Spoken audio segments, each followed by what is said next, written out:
YS హయాంలో అధికారాన్ని అడ్డం పెట్టుకుని అర్హత లేకున్నా ఇందు సంస్థకు గృహ నిర్మాణ ప్రాజెక్టుల పేరిట అడ్డగోలుగా దోచిపెట్టగా ప్రభుత్వ భూములను విందు భోజనంలా ఆరగించారు. కన్సార్షియం మాటున నాడు జగన్ అనుయాయులు చేసిన జమ్మిక్కులను సీబీఐ, ఈడీ బయటపెట్టినా 10 ఏళ్లుగా విచారణ ముందుకు సాగడం లేదు. అక్రమంగా కోట్లాది రూపాయలు లబ్ధి పొందిన జగన్ చట్టంలో లోపాలను అడ్డుపెట్టుకుని కేసు వాయిదాల పర్వం కొనసాగిస్తున్నారు.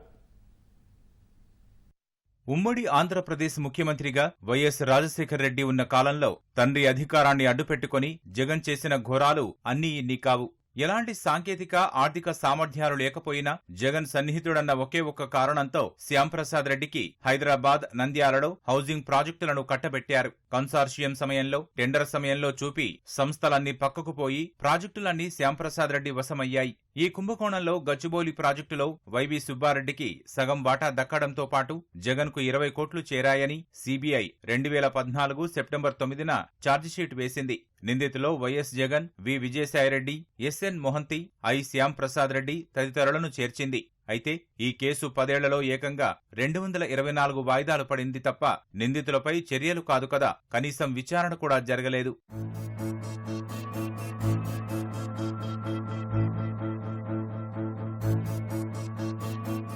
పబ్లిక్ ప్రైవేట్ భాగస్వామ్యంతో 2004లో ఆంధ్రప్రదేశ్ హౌసింగ్ బోర్డు గృహ నిర్మాణాల ప్రాజెక్టులను చేపట్టింది. హైదరాబాద్లోని కూకట్పల్లి, గచ్చిబౌలి, బండ్లగూడ, ఉమ్మడి కర్నూలు జిల్లా నంద్యాలలోని హౌసింగ్ ప్రాజెక్టులపై జగన్ సన్నిహితుడు ఐ శ్యాంప్రసాద్ రెడ్డి ఆసక్తి కనబరిచారు. సొంతంగా ప్రాజెక్టులు చేపట్టేందుకు అవసరమైన ఆర్థిక, సాంకేతిక అర్హతలు ఆయనకు లేకపోవడంతో కన్సార్షియం పేరిట కుట్రకు తెరలేపారు. కూకట్పల్లిలోని 50 ఎకరాల్లో 393.69 కోట్లతో, గచ్చిబౌలిలోని 4.29 ఎకరాల్లో 25.42 కోట్లతో ఇళ్ల నిర్మాణ ప్రాజెక్టులను Embassy Realtors private limited, Unity Infra projects limited, Soma enterprises limited, Indu projects limited, Avinash భోస్లేలతో కలిసి ఎంబసీ యూనిటీ కన్సార్షియం పేరిట చేపడతామంటూ శ్యాంప్రసాద్ రెడ్డి తెలిపారు. వేరువేరుగా చూస్తే ఇందులోని ఏ సంస్థకు అర్హతలు లేవు. కానీ బృందం ఆర్థిక సామర్థ్యాన్ని పరిగణలోకి తీసుకుని అనుమతిచ్చారు. కూకట్పల్లి ప్రాజెక్టుకు ఎకరానికి 1.50 కోట్లు, గచ్చిబౌలి ప్రాజెక్టుకు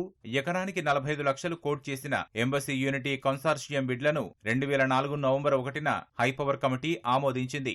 నాడు గృహ నిర్మాణ శాఖ మంత్రిగాను ఉన్న CM YS Rajasekhar Reddy 2004 November 15న అనుమతిచ్చారు. కూకట్పల్లిలో ప్రాజెక్టు చేపట్టేందుకు Cyberabad hitech integrated township development corporation private limited, Gachibowli project కోసం వసంత ప్రాజెక్ట్స్ ప్రైవేట్ లిమిటెడ్ పేరిట ఎస్పీవీలు ఏర్పాటు చేసినట్లు ఎంబసీ యూనిటీ తెలిపింది. భూములు కేటాయించాక కన్సార్షియంలో మార్పులకు అనుమతి కోరింది. Indu projects limited 51.25%, Embassy Realtors private limited కు 34.75%, అవినాష్ భోస్లేకు 14% వాటాలకు అనుమతి ఇవ్వాలని 2005 జనవరి 22న ఏపీహెచ్బీకి లేఖ రాసింది. సోమా ఎంటర్ప్రైజెస్, యూనిటీ ఇన్ఫ్రాలు కన్సార్షియంలో లేకపోవడంపై ఏపీహెచ్బీ అభ్యంతరం తెలపడంతో 2 ఎస్పీవీల్లోనూ ఎంబసీకి 20%, ఇందుకు 51%, యూనిటీకి 1%, సోమాకు 14%, అవినాష్ భోస్లేకు 14% వాటాలు ఉంటాయని శ్యాంప్రసాద్ రెడ్డి 2005 ఫిబ్రవరి 23న లేఖలు రాశారు. వాటి ప్రాతిపదికన ఏపీహెచ్బీ 2005 ఫిబ్రవరి 28న కూకట్పల్లి, గచ్చిబౌలి ప్రాజెక్టులకు డెవలప్మెంట్ అగ్రిమెంట్లు చేసుకుంది.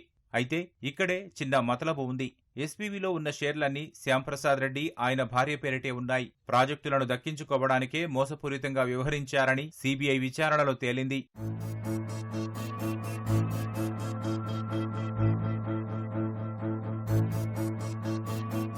గచ్చిబౌలి ప్రాజెక్టు దక్కించుకున్న వసంత ప్రాజెక్టు ప్రైవేట్ లిమిటెడ్ ను 2004 డిసెంబర్ 19న కృష్ణప్రసాద్, ఆయన తల్లి హైమావతి స్థాపించారు. ఎంబసీ యూనిటీ కన్సార్షియంలోని భాగస్వామ్య కంపెనీలకు డబ్బులు చెల్లించి కృష్ణప్రసాద్ అందులో చేరారు. తర్వాత Vasantha projects board of directors లో 2004 డిసెంబర్ 31న శ్యాంప్రసాద్ రెడ్డి చేరారు. వసంత ప్రాజెక్ట్స్ కన్సార్షియంలో Indu, Embassy Unity, Avinash Bhosle, Soma enterprises భాగస్వామ్యులుగా ఉన్నాయని నమ్మించి శ్యాంప్రసాద్ రెడ్డి 2005 ఫిబ్రవరి 28న ప్రభుత్వంతో గచ్చిబౌలి ప్రాజెక్టుపై ఒప్పందం చేసుకున్నారు. అయితే వాస్తవానికి అప్పటికి వసంత ప్రాజెక్ట్స్ లో ఆ సంస్థలు ఏవీ లేవు. కృష్ణప్రసాద్, ఆయన తల్లి హైమావతి ఆధీనంలో ఉందని సీబీఐ విచారణలో తేలింది. హైదరాబాద్ బండ్లగూడలోని 50 ఎకరాల్లో ఇళ్ల నిర్మాణం చేపట్టేందుకు 2005 జూన్ 10న ఏపీ హౌసింగ్ బోర్డు నోటిఫికేషన్ విడుదల చేసింది. ఇందు ఎంబసీతో పాటు మరో 2 కన్సార్షియన్లు బిడ్లు దాఖలు చేశాయి. చివరకు ఎంబసీకే పనులు అప్పగించారు. ఈ ప్రాజెక్టులో ఇందుకు 74%, ఎంబసీకి 26% 26% వాటాలుగా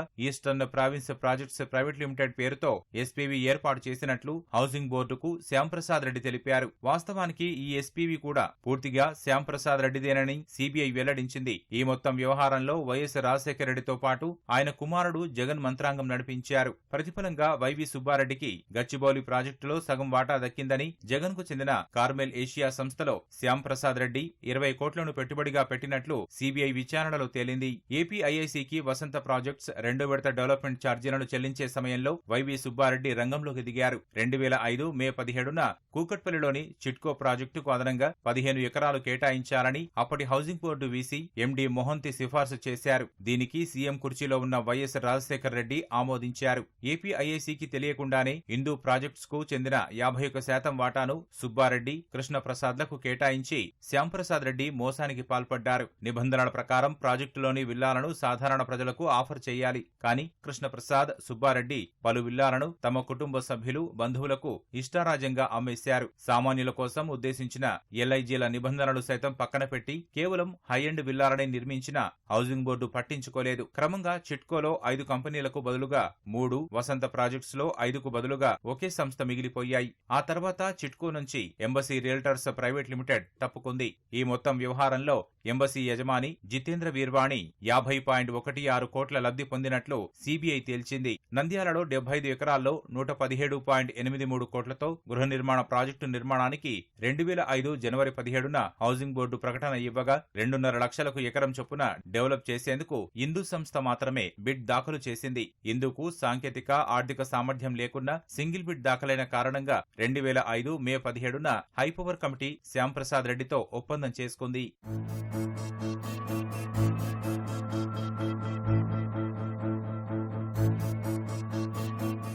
గృహ నిర్మాణ ప్రాజెక్టుల్లో భారీగా అవినీతి చోటు చేసుకుందని సీబీఐ విచారణలో తేలింది. 2014 సెప్టెంబర్ 9న ఛార్జిషీట్ దాఖలు చేసిన దర్యాప్తు సంస్థ ప్రధాన నిందితుడు A1 గా జగన్, A2 గా విజయసాయిరెడ్డితో పాటు ఎస్ఎన్ మొహంతి, శ్యాంప్రసాద్ రెడ్డి, ఇందు ప్రాజెక్ట్స్, వైవి సుబ్బారెడ్డి సహా 14 మందిని చేర్చింది. అయితే ఈ కేసు విచారణ ఇప్పటివరకు 224 సార్లు వాయిదా పడింది. నిందితులంతా తమను కేసు నుంచి తొలగించాలని సీబీఐ కోర్టులో డిశ్చార్జ్ పిటిషన్లు దాఖలు చేశారు. పిటిషన్లపై విచారణ పూర్తి కాగా నిర్ణయం వెలువడాల్సి ఉంది. ఇదే కేసులో రంగంలోకి దిగిన ఈడీ జగన్, శ్యాంప్రసాద్ రెడ్డి, వైవి సుబ్బారెడ్డి సహా 11 మందిపై 2021 మార్చి 22న సీబీఐ కోర్టులో ఛార్జిషీట్ వేసింది. ఇందు, జితేంద్ర వీర్వాణి, ఎంబసీ, వసంత ప్రాజెక్ట్స్లకు చెందిన 117.74 కోట్ల ఫిక్స్డ్ డిపాజిట్లు, ఆస్తులను జప్తు చేసింది. ఈ కేసు కూడా ఇప్పటివరకు 70 సార్లు వాయిదా పడింది. ఈ కేసులు నిరూపితమైతే నిందితులకు గరిష్టంగా యావజ్జీవ జైలు శిక్ష పడే అవకాశాలున్నాయి. ఈడీ కేసులో 2 ఏళ్లకు మించి శిక్ష పడితే ఎమ్మెల్యే, ఎంపీ పదవులపై అనర్హత వేటు పడుతుంది. శిక్షాకాలం పూర్తయిన తర్వాత 6 ఏళ్ల వరకు ఎన్నికల్లో పోటీ చేయడానికి వీల్లేదు.